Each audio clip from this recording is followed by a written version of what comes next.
बंगाल में विधानसभा चुनाव की तारीखों का ऐलान हो चुका है। सूबे में 2 फेज में वोट डाले जाएंगे। पश्चिम बंगाल में 23 अप्रैल को और 29 अप्रैल को वोटिंग होगी, जबकि 4 मई को नतीजे आएंगे। सूबे में सियासी तापमान बढ़ चुका है। पश्चिम बंगाल में एक सीट की सबसे ज्यादा चर्चा हो रही है, वो सीट है भवानीपुर विधानसभा। भवानीपुर विधानसभा सीट को टीएमसी का गढ़ माना जाता है। आपको बताते हैं भवानीपुर विधानसभा सीट का समीकरण क्या है।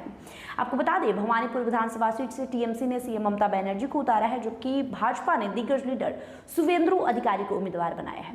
इस सीट पर लड़ाई काफी दिलचस्प हो गई है। विधानसभा उपचुनाव में ममता बनर्जी ने भाजपा की प्रियंका टिब्रीवाल को हराया था। मुख्यमंत्री ममता बनर्जी ने 58,000 से अधिक वोटों से जीत दर्ज की। उस चुनाव में शुवेंदु अधिकारी ने ममता बनर्जी को नंदीग्राम सीट पर हराया था।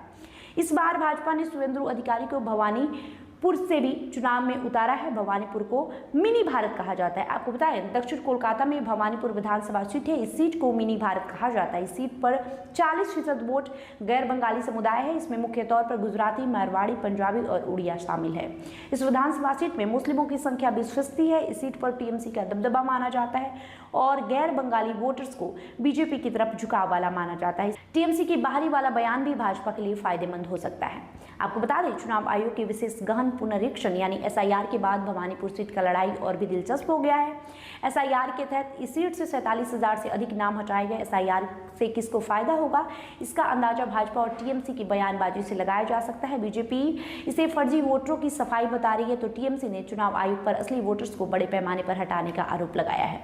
टीएमसी ने भले ही भवानीपुर विधानसभा उपचुनाव में बड़े अंतर से जीत दर्ज की हो, लेकिन लोकसभा चुनाव में आंकड़े उसकी चिंता बढ़ा रहे हैं। लोकसभा चुनाव 2024 के आंकड़ों के मुताबिक भवानीपुर विधानसभा क्षेत्र में टीएमसी की बढ़त 8,000 के करीब रह गई। आपको भवानीपुर सीट का इतिहास बता देते हैं। भवानीपुर विधानसभा सीट कोलकाता दक्षिण लोकसभा सीट के तहत आती है। साल 2009 से परिसीमन में भवानीपुर सीट अस्तित्व में आई। उसके बाद से इस सीट पर ममता बनर्जी की पार्टी टीएमसी का दबदबा है। साल 2011 में इस सीट पर टीएमसी के सुब्रत बख्शी ने जीत हासिल की थी, लेकिन इसी साल उपचुनाव हुआ तो ममता बनर्जी ने जीत दर्ज की।